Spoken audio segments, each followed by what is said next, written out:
안녕하세요. 총회교육개발원의 나현규 목사입니다.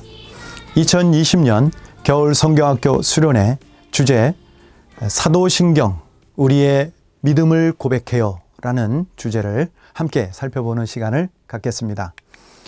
먼저 사도신경 왜 가르쳐야 하는가 라는 이 질문에 대해서 우리는 두 가지로 생각할 수 있을 거라고 봅니다. 먼저는 믿음의 역할입니다. 우리가 잘 알고 있는 것처럼 히브리서 11장에 보면 믿음은 바라는 것들의 실제 상이다. 보이지 않는 것들의 증거다. 이렇게 얘기하고 있습니다. 그러니까 내가 바라는 것이 있는데 그것을 얻을 수 있는 열쇠가 뭐냐? 그것이 바로 믿음이라는 것입니다. 보이지 않는 것이 있는데 볼 수 있도록 창을 여는 그 열쇠가 뭐냐? 그게 바로 믿음이라는 것입니다. 즉, 이 믿음을 통해, 믿음이라는 열쇠를 통해서 그 증거들을 얻을 수 있다라는 것이죠. 하나님께서 말씀으로 세상을 지으셨어요. 근데 이것을 몰라요. 알기 위해서 이 알매 방을 여는 열쇠가 뭐냐? 바로 믿음이라는 것입니다. 그래서 이로써, 믿음으로 우리가 이 모든 것을 안다. 그러니 믿음의 역할은 열쇠와 같은 역할이다 라고 말할 수 있겠습니다. 그래서 어거스틴은 이런 유명한 말을 했죠. 나는 믿는다. 왜? 이해하기 위해서. 아주 유명한 말입니다. 그렇습니다. 믿음이 없으면 열 수 있는 방법이 없다는 것입니다. 이것을 좀 더 다른 차원으로 생각해 볼 수 있습니다. 믿음은 뭐냐? 믿음은 삶의 태도라고 얘기할 수 있습니다. 즉, 삶의 태도는 뭐냐면 의미를 알게 해준다는 것이죠. 여러분, 의미를 알고 모르고는 얼마나 중요합니까? 어떤 일을 하는데 의미를 몰라요. 그것만큼 안타까운 일이 없죠. 그런데 그 의미를 발견하게, 알게 해주는 것이 뭐냐? 믿음이라는 것입니다. 네. 예를 들어서 고통의 의미를 알았다? 여러분, 그 사람의 인생은 이미 게임이 끝난 거예요. 성공하는 거예요. 고통의 의미를 알았다면. 그러니 믿음은 의미를 알게 해주는 것이다. 두 번째, 이제 그 의미가 태도와 관련된 것이라면 믿음은 방법적인 면에서도 역할을 한다고 볼 수가 있어요. 이 세상에는 발견해야 될 것이 아주 많죠. 너무너무 많아요. 근데 그걸 어떻게 발견하느냐? 이 어떻게의 문제, 이 방법의 문제에 있어서 믿음이 중요한 역할을 한다는 것이죠. 믿는 자, 신념이 있는 자는 발견에 있어서 중요한 역할을 합니다. 이것을 일반학적으로 잘 얘기해 준 학자가 누구예요? 토마스 쿤이죠. 예, 발견에 있어서도 믿음은 중요한 역할을 한다. 그 다음에 마지막으로 믿음은 잠재력과 같은데 무슨 잠재력이냐? 삶을 변화시키는 잠재력이라는 거예요. 사람을 어떻게 변화시키느냐? 믿음이 그 일을 가능하게 한다는 것이죠. 이런 차원에서 볼 때 우리가 믿음, 즉 우리의 믿음을 고백해요 라는 이 한마디로 말해서 사도신경을 우리가 가르쳐야 되는 이유가 거기에 있는 것입니다. 두 번째로 생각해야 할 것이 바로 예수님의 명령입니다. 예수님께서 지상명령을 우리에게 주셨죠.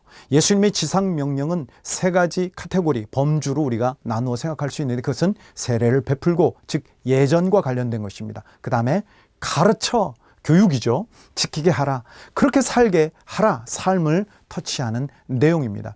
이러한 예수님의 명령을 잘 수행한 사도가 계시죠. 그게 누구예요? 사도 바울이에요. 그래서 사도 바울의 가르침 속에서 이 핵심 단어를 우리가 발견할 수 있는데 로마서 6장 17절의 말씀입니다. 그 말씀 중에 보면 너희에게 전하여 준 바 교훈의 본이라는 말에서 이 교훈이라는 단어, 이 디다케, 헬라어로 디다케라는 단어에 아주 중요한 의미가 담겨 있습니다. 디다케라는 이 단어 안에는 doctrine, 즉 교리라는 말, 다른 말로 하면 신경이 같은 말이죠. 이 doctrine이라는 말과 함께 teaching, 즉 가르침이라는 의미가 담겨 있습니다. 그러니까 교훈, 즉 예수님이 분부한 이 모든 것은 사실은 디다케인데 이 디다케 안에는 교리와 가르침이 함께 담겨 있는 거예요.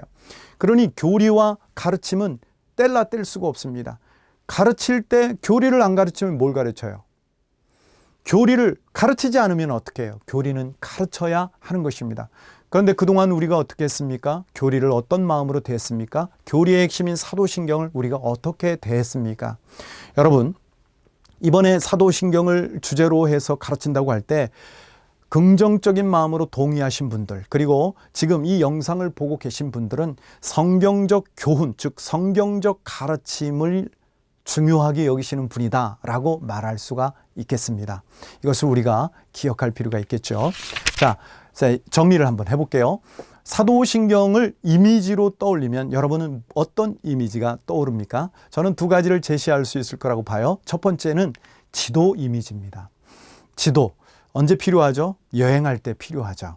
언제 필요하죠? 뭔가를 탐험할 때, 뭔가를 찾을 때 지도가 필요합니다. 그렇습니다. 사도신경은 마치 지도와 같습니다. 성경을 탐험할 때, 성경을 연구할 때 우리가 알아야 할 목적지를 제대로 안내해 주는 것이 바로 사도신경이라는 것이죠. 그래서 초대교회 때도 그 바쁜 와중에 없는 시간 속에서 기독교 핵심을 가르치기 위해서 나온 게 이 사도신경의 기둥들 아니겠습니까? 핵심적인 내용들. 그래서 사도신경은 지도와 같다. 그리고 나침반과 같다. 이렇게 말할 수 있겠습니다. 두 번째로 사도신경은 방패와 같습니다. 초대교회나 지금이나 다를 바가 없어요. 외부로부터 오는 이단의 공격과 함께 유혹, 어떻게 이길 수 있습니까? 어떻게 막아낼 수 있습니까? 사도신경을 제대로 공부한 사람들은 절대로 흔들리질 않습니다. 왜? 방패가 있으니까요. 그들의 문제가 뭔지를 간파할 수 있으니까요. 그래서 사도신경은 방패와 같다라고 말할 수가 있겠습니다. 이 이야기들을 한마디로 하나의 이미지로 정리한다면 말씀드렸듯이 열쇠라고 할 수 있겠습니다. 이렇게 사도신경의 이미지를 가지고 우리가 이번 성경학교 수련회를 진행한다면 우리 아이들에게 그리고 다음 세대들에게 아주 핵심적인 내용을 잘 전수할 수 있을 것이라고 봅니다. 여러분, 하나의 그림이 1000마디 말보다 낫다라는 말이 있습니다. 무슨 말입니까? 이미지는 학습자로 하여금 상상력을 자극하고 그 다음에 배워야 할, 알아야 할 핵심적인 내용을 직관적으로 받아들이게 합니다. 그래서 어거스틴도 성경을 가르칠 때 그 성경을 논리적으로 진술하고 가르치고 배우는 것도 중요하지만 이렇게 상상력과 직관을 통해서 배울 수 있는, 이 이미지를 통해서 배울 수 있는 것도 중요하다. 이렇게 언급했다는 사실을 우리가 기억해야 합니다. 그래서 이번 성경학교 수련회 교재 안에는 이미지를 통해서 교육할 수 있게 카드를 활용하고 있고 인포그래픽과 같은 것, 그 다음에 카툰, 이런 이미지를 적극 활용하고 있다는 사실을 여러분 기억해 주시면 좋을 것 같습니다. 자, 그렇다면 사도신경 무엇을 가르쳐야 할까요? 이 무엇과 관련돼서도 우리는 역시 예수님의 이 마지막 지상명령에 주목해야 합니다. 분부한 모든 것, 그 분부한 모든 것의 배경이 있어요. 그게 뭐죠? 아버지와 아들과 성령의 이름으로, 즉 한마디로 얘기하면 삼위일체입니다. 성부, 성자, 성령 하나님께서는 삼위로서는 같지가 않아요. 구별되신다는 거죠. 그러나 하나님으로서, 이 삼위가 하나님으로서는 동일하세요. 일체이시죠. 이 삼위일체가 사도신경의 백그라운드입니다. 물론 1과 2과 3과에서는 삼위일체를 따로 다루지는 않지만 이것이 백그라운드라는 사실을 우리 지도자들과 교사들은 꼭 기억해야 하겠습니다. 자, 그렇다면 이제 각 과별로 살펴보겠습니다. 1과에서는 성부 하나님에 대해서 배웁니다. 우리가 하나님에 대해 접근할 때 하나님이 어떤 분이냐, 그리고 하나님이 하신 일이 뭐냐, 이렇게 접근하는 게 중요합니다. 그래서 첫 번째로 생각할 게 하나님의 성품입니다.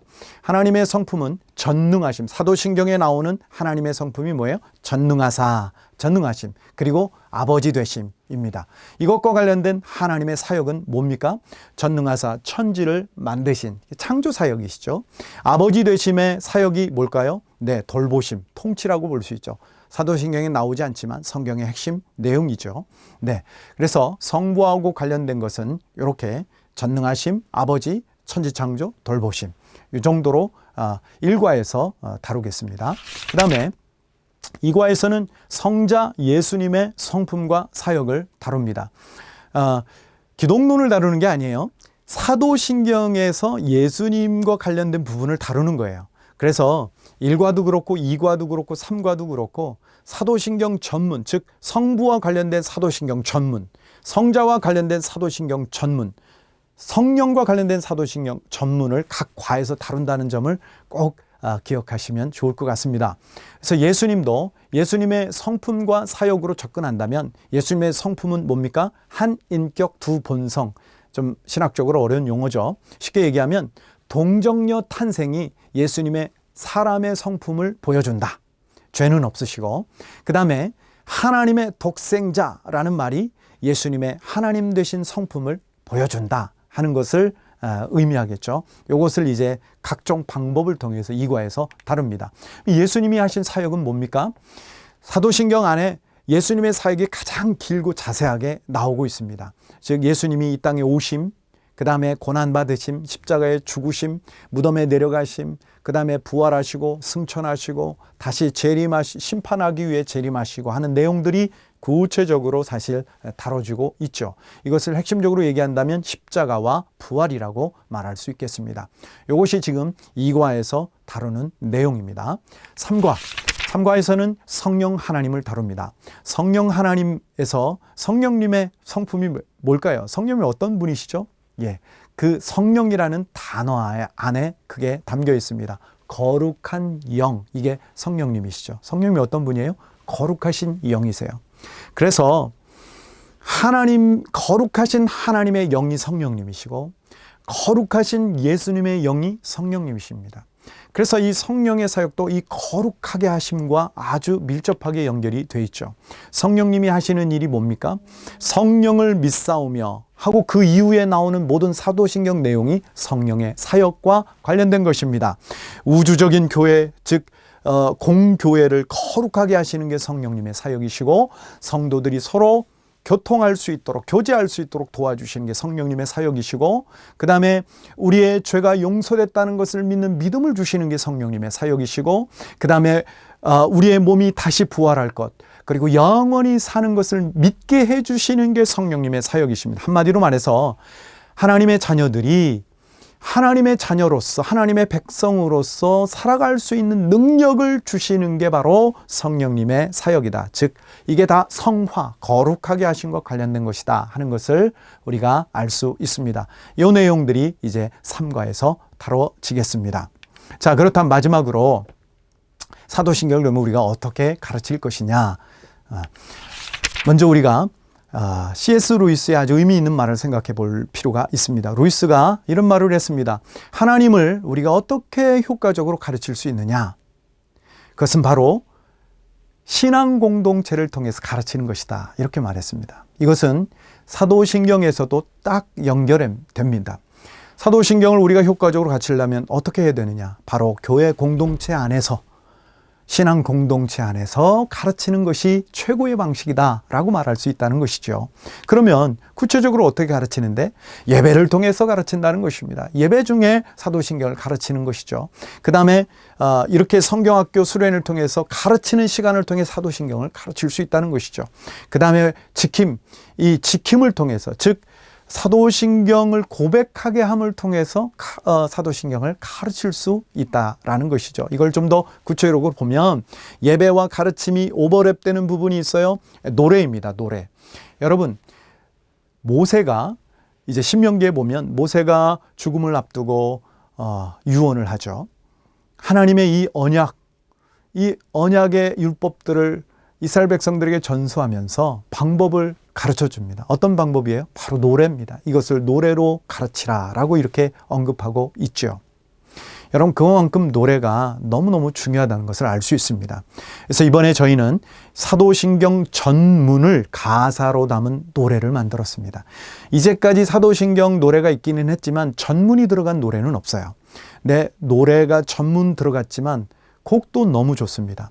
전능하신 하나님 우편에 앉아 계시다가 저리로서 산자와 죽은 자를 심판하러 오시리라. 네, 너무너무 감동적이고 곡이 너무 좋습니다. 또 사부로 만든 찬양대가 할 수 있는 곡도 악보로 제공합니다. 이번에 특징은 겨울 성경학교 수련회에 관련된 모든 멀티미디어 자료, 멀티 자료들은 우리 총회교육닷컴을 통해서 무료로 제공하고 있다는 사실입니다. 우리 지도자들, 교사들께서 꼭 이것을 기억하시고 적극 활용해 주시기를 바랍니다. 노래를 통해서 가르치고요. 그 다음에는 중요한 것이 놀이입니다. 놀이. 호이징가가 아주 중요한 말을 했습니다. 호모 루덴스라는 말입니다. 무슨 말입니까? 인간은 놀이의 존재다라는 것입니다. 그렇습니다. 인간의 삶에 있어서 놀이의 역할은 너무너무 중요하죠. 특히 어릴수록 더합니다.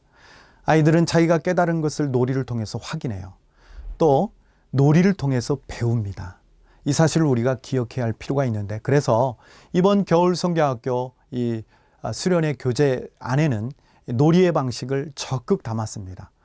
카드 게임, 그 다음에 보드 게임, 카툰 등등의 여러 가지 놀이 방식으로 사도신경, 좀 딱딱하다고 할 수 있는 사도신경을 전하려고 우리가 여러 가지로 방법을 강구했습니다. 이 사실을 우리가 기억할 필요가 있겠죠. 그 다음에 섬김은 바로 예배 속에서 사도신경을 고백하는 것입니다. 사도신경을 고백하지 않는 교회가 혹 있다고 그렇게 들었습니다. 예배 시간에 사도신경 고백하는 것이 너무너무 중요하다 하는 것을 우리가 기억할 필요가 있겠습니다. 마지막으로 칼빈이 제네바 교회 교리문답이라는 책에서 이런 말을 했습니다. 교회의 개혁은 교리교육을 통해서 가능하다라는 것입니다. 그렇습니다. 교리교육이 실제로 우리의 삶, 우리의 마음, 그리고 우리의 삶의 영역들을 개혁하는 데 있어서 너무너무 중요한 역할을 한다는 것을 우리가 기억해야 합니다. 개혁은 다른 게 아니라 교리를 제대로 배워서 그것을 삶에 적용할 때 이루어진다는 사실을 우리가 기억해야 될 줄 믿습니다. 이번에 우리가 배운 내용을 삶에서, 가정에서, 교회에서, 그리고 각자의 삶의 영역에서 적용할 때 빛이 비춰짐으로 그곳이 변화되는 것처럼 개혁의 역사가 일어나게 될 줄 믿습니다. 끝으로 이 사도신경을 우리 지도자들과 교사들이 한 번에 잘 정리할 수 있도록 작은 책자로 단행본을 저희가 이번에 준비했습니다. 종신대학교 문병호 교수님께서 아주 의미 있게, 그리고 아주 학술적으로 그러면서도 쉽게 잘 정리한 이 책이 우리 지도자들과 선생님들에게 큰 도움이 될 것이라고 생각합니다.